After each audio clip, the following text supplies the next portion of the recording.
Kars Sangkulirang Mangkalihat yang membentang dari Kabupaten Kutai Timur hingga ke Kabupaten Berau, Kalimantan Timur secara eksotis dikelilingi oleh dinding-dinding terjal, gua bawah tanah dengan ukiran alam berupa relief hingga indahnya perbukitan hijau membuatnya penuh pesona dengan alam yang lestari.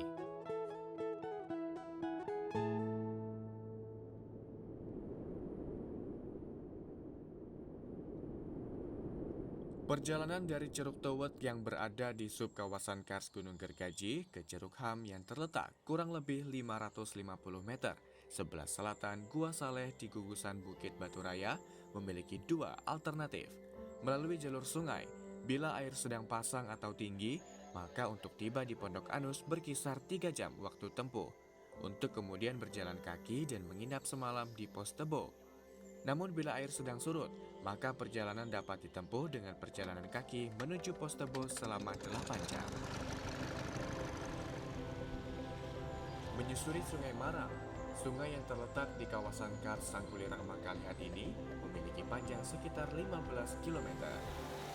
Perjalanan di Sungai Marang yang berkelok-kelok menembus hutan kars yang masih asli ini tak selamanya lancar. Bila air surut, bebatuan dan batang-batang pohon yang kerap berada di tepi sungai seringkali menjadi penghalang utama dalam perjalanan.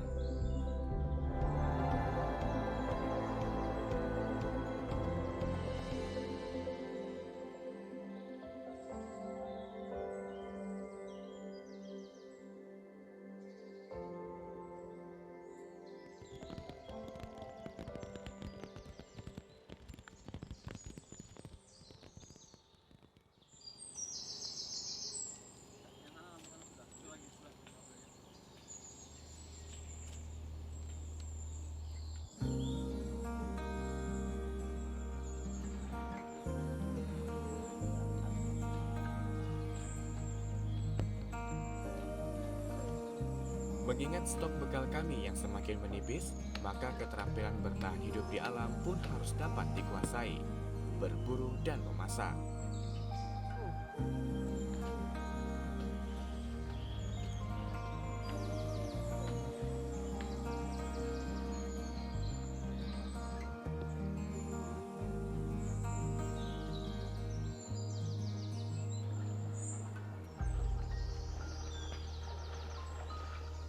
Sebelum hari semakin gelap, kami memancing ikan-ikan di sungai yang akan menjadi menu utama makan malam.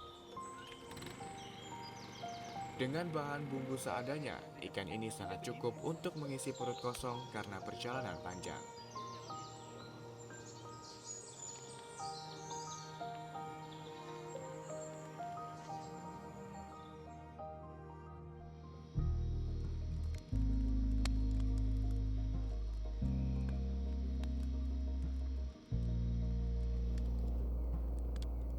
Malam Mas Ed. Malam.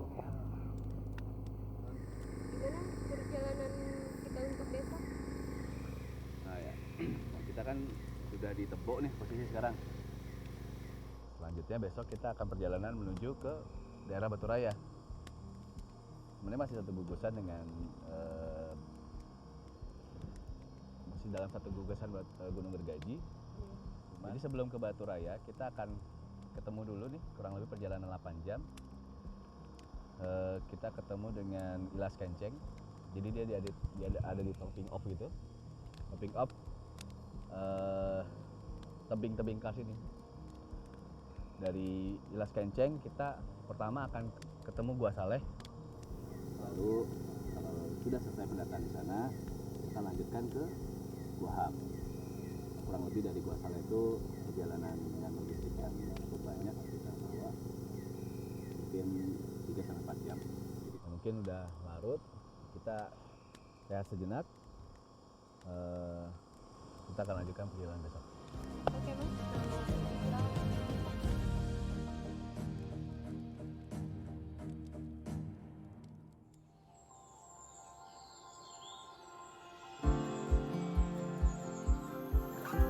Dewi Fortuna sepertinya sedang berpihak kepada kami. Cuaca pagi ini sungguh cerah. Udara yang sejuk semakin memacu semangat ini untuk segera memulai perjalanan.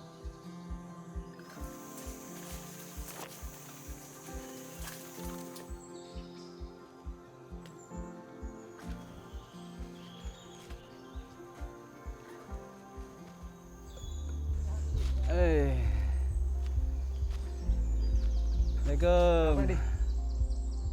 Halo, gimana? Teman-teman BPJB baru sampai nih, Mas. Oh iya, saya baru nyampe juga sini, Pak. Ah, ya, perbekalan aman? Aman, Pak. Istirahat dulu, Pak, sini, Pak. Ya. Dulu. Ya, semuanya istirahat dulu.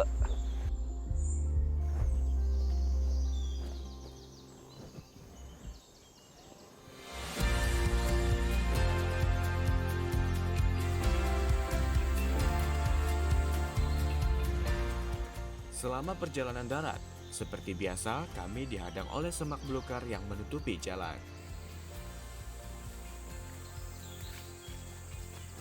Dari tempat peristirahatan tadi, Pos Tebo, kami membutuhkan waktu 4 jam untuk menuju Gua Ham yang hanya memiliki satu akses dengan berjalan kaki ke arah selatan. Menyusuri tebing batu raya sejauh kurang lebih 1 km hingga tiba di mulut gua.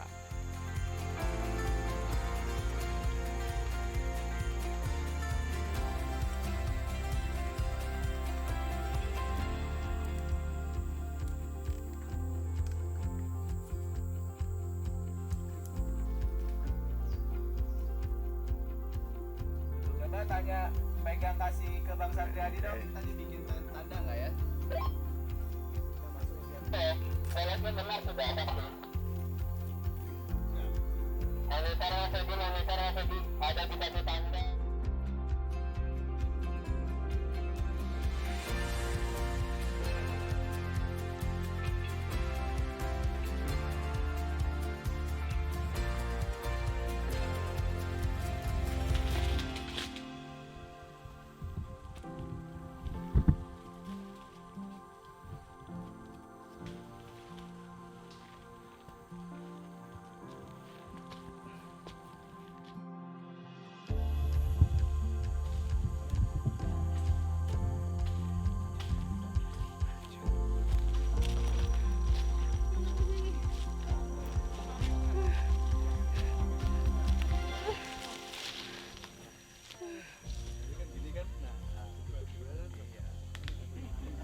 Betisku, oi.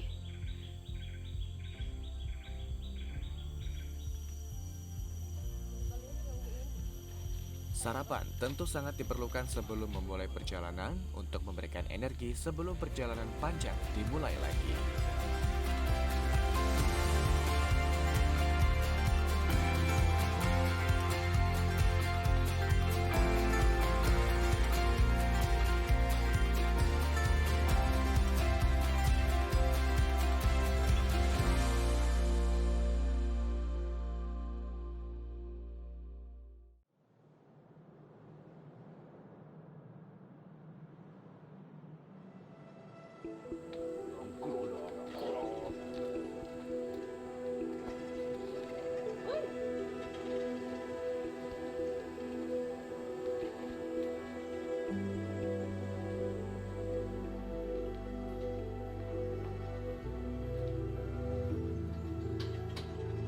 Gua Ham, yang merupakan jalan raya bagi para pencari sarang walet untuk menuju gua lain yang memiliki sarang walet. Gua ini masih berada di sekitar kawasan kompleks Gunung Gergaji yang ditemukan pada tahun 2001. Menariknya, gambar cap tangan yang berjejer secara horizontal di dinding gua diperkirakan berjumlah lebih dari 370 buah.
Keren banget ini.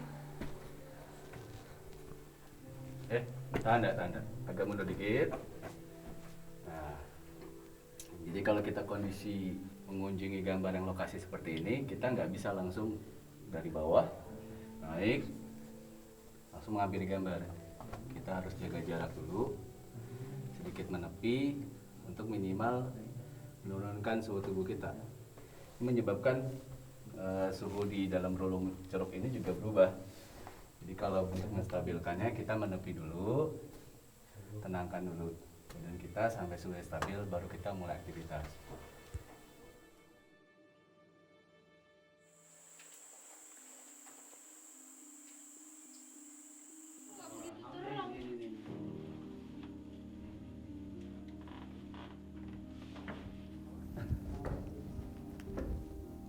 Gimana Pak Ham? Ini Sarangnya? ini ada 2 di sini. Di sini ada 1, sana 1. Wah, lumayan banyak ini ya. Iya. Oh, ini tapi telurnya udah nggak ada ya Pak ya? Iya. Udah menetas itu. Oh, jadi biasanya berapa lama Pak kita kalau bisa panen gini kalau telurnya udah nggak ada ini? Kalau panen produksi 40 hari 40 hari. Nah. Itu paling cepat? paling cepat itu. Oh gitu. Nah. Biasanya kalau satu gua ini berapa orang penjaganya Pak? Penjaganya kalau dulu orang 2. 2. Iya. Karena isinya kan 2,5 kilo. 2,5 kilo untuk. Iya. Nah, Nah kalau ini dia buruk apa? Sarangnya hitam, lumut atau apa Pak? Ada Ini- jenis-jenisnya kan Pak ya? iya. Kalau ini sarang hitam, kalau yang lumut di sebelah itu. Ah, itu apa bedanya Pak? Putih sama hitam ini apa Pak bedanya? Bedanya kalau yang lumut kan dari ranting kayu dibikin. Kalau ini kan dari bulunya. Dari bulunya. Ah. Tapi kalau yang putih juga. Kalau yang putih itu polos. Polos dari Oh. liurnya. Nah kalau sekarang Pak, ini cara manennya gimana nih Pak? Cara panennya begini Pak. Ini pegang di lembarannya ini baru sama parang ini. Oh, Itu oke. cara. Berarti semuanya sama tatahnya tinggal gitu nah Pak? Iya. Kalau tatanya dipegang sama tangan, otomatis bikinnya pindah. Oh gitu. Tapi kalau pakai ini parang? Kalau parang kan enggak, Nggak ada keringat bekas kita orang enggak gitu tinggal ya? di Oh, batu. Dia nggak boleh ninggalin bekas manusianya ya? Iya, iya, iya. Nah, jadi dia tuh panen tuh artinya si anak burungnya tuh harus sudah terbang dulu ya? Iya, iya. Nah, jadi kalau misalnya sekarang kan makin dikit ini Pak. Ini kenapa Pak? Kalau dulu kan banyak banget ya setiap gua tuh Karena sarang tuh banyak. kemarin kan 82 itu kan kebakar. Ah, tahun Nah, 82 itu di mulai sini. mulai nurunnya karena si pengeremes ini enggak mengenal waktu dia. Nggak sabar gitu Iya, ya? nggak sabar. Umur 15 hari, 20 hari Jadi masih ada burungnya, masih ada telurnya ya? masih ada telur dan nggak sempat bertelur gitu. Oh, nggak sempat bertelur. Jadi kalau nggak sempat bertelur dia nggak mau lagi di situ Iya. pasang apa namanya sarang lagi ya, bikin Iya, sarang dia, indukannya. dia ya? pindah tempat lagi. Pindah tempat. Jadi makin dalam tempatnya ya, Iya. karena merasa lebih aman gitu sarangnya. Iya. Waduh, jadi kalau sekarang paling banyak di sedepan aja nih kalau Di sedepan aja untuk, lagi. untuk di kawasan Gunung Gergaji ya. Iya, iya. Itu berapa pikul Pak di situ Pak? Masih bisa. Dulunya 2 pikul, sekarang cuma 60. 60 kilo berarti ya. 60 kilo. Oh, tapi masih ada lah Pak ya. Masih ada.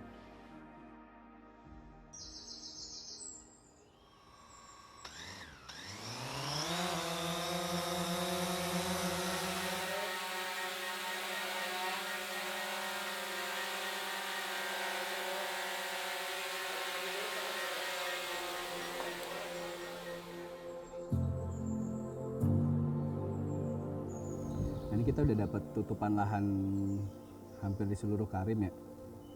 Nah, ini kita bisa lihat bentang lahannya. Ini ada, kalau dari drone ini kita lihat masih hutan primer, posisinya nih sekitar kawasan Karim. Lalu kita bisa lihat nih ada sungai nih di dekat karsnya Karim ini, nggak terlalu jauh, Sungai Jelek ya. Ini coba Oke, ini udah ketinggian 600 mdpl. Ini kita udah di atas batu karsnya Karim sama Tewet nih, kelihatan nih. Nah, ini Karim sama Tewetnya. Sip. Wah, ini. Jadi lumayan dekat sebenarnya jaraknya kalau dari udara ya. Cuman kalau kita perjalanan darat lumayan jauh.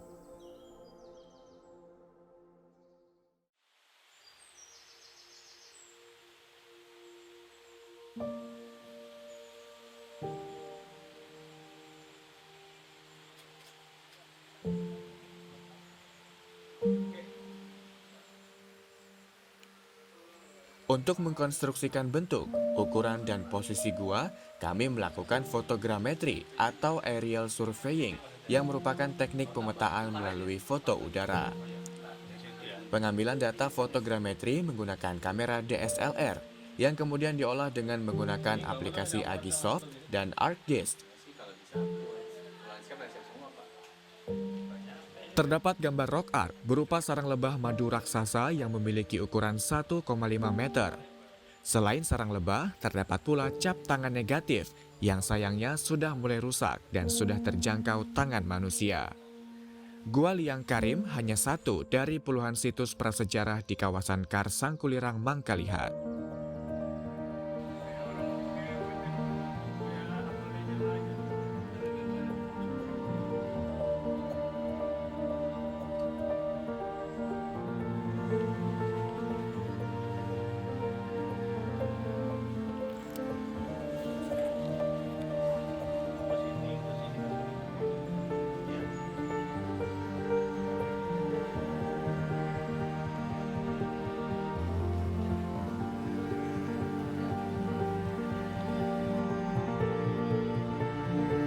Pengambilan data gambar berupa foto dan diolah menggunakan aplikasi Color Analysis dan Color Grab untuk mengetahui komposisi warna gambar cadas.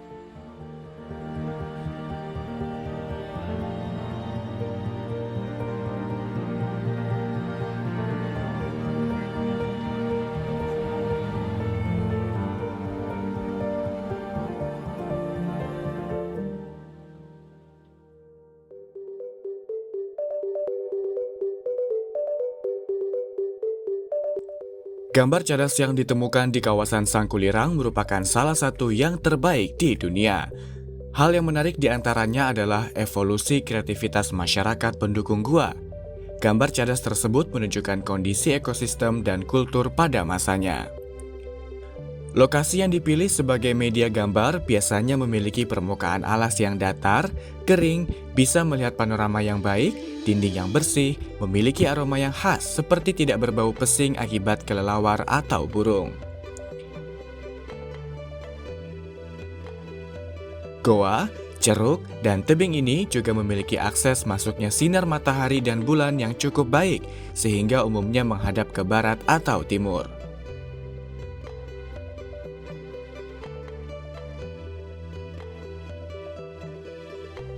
Secara ketinggian lokasi, gambar cadas terbagi tiga, yaitu terbawah adalah yang dekat dengan sungai sebagai sumber air, biasanya merupakan hunian.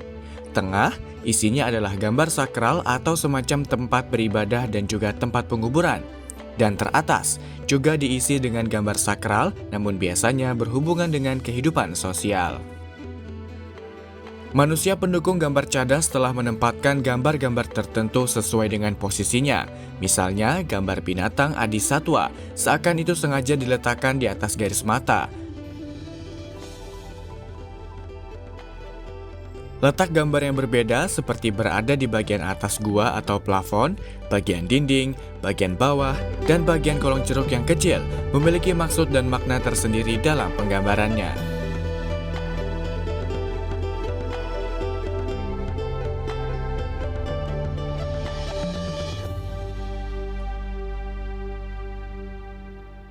Wah, luar biasa perjalanan kita selama 2 pekan ini ya Mas. Iya. Terima kasih ya Mas sudah membantu kami. Saya banyak mendapat pengetahuan dan pengalaman baru berkat ilmu yang dibagi dari Mas Edi.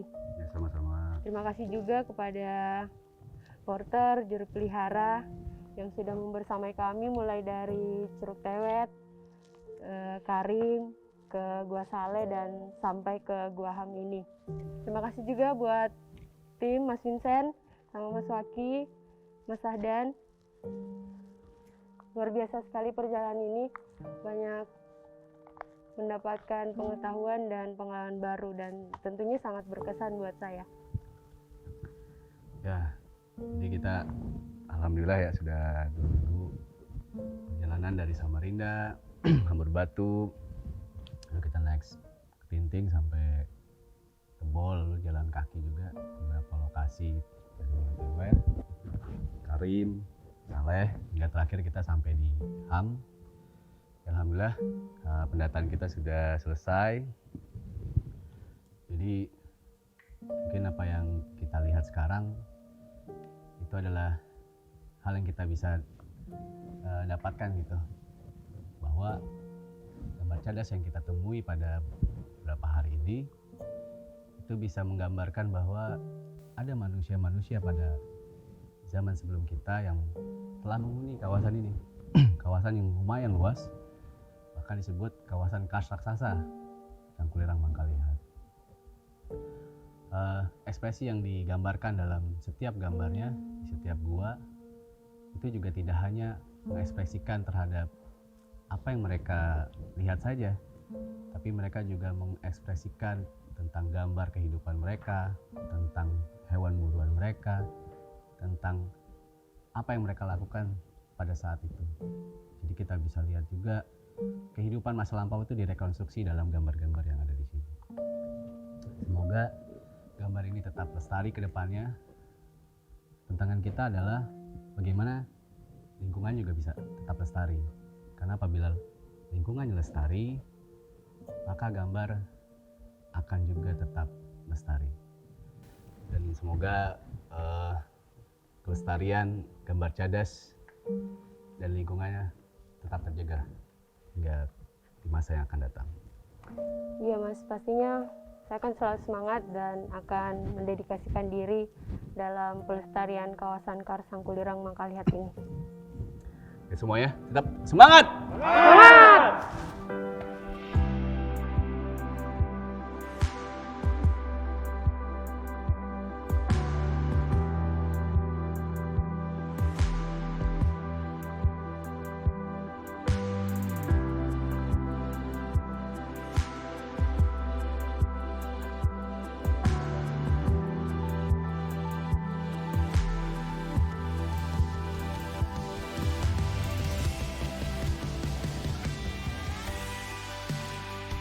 Kawasan Kars Sangkulirang Mangkalihat dengan persebaran gua dan ceruk yang lebih dari 54 yang memiliki gambar. Selain menjadi bukti adanya peradaban nenek moyang, juga menjadi sumber daya budaya yang penuh makna dengan peninggalan gambar-gambar cadas pada dinding-dinding gua. Peninggalan budaya yang beraneka ragam jenis dan memiliki keunikan tersendiri ini rasanya cukup untuk menjadi salah satu dari 1000 alasan kami tentang upaya pelestarian cagar budaya Kars Sangkulirang Mangkalihat. Selain itu, kembali bertemu dengan para juru pelihara seperti ini juga menjadi hal yang menyenangkan dan selalu kami rindukan.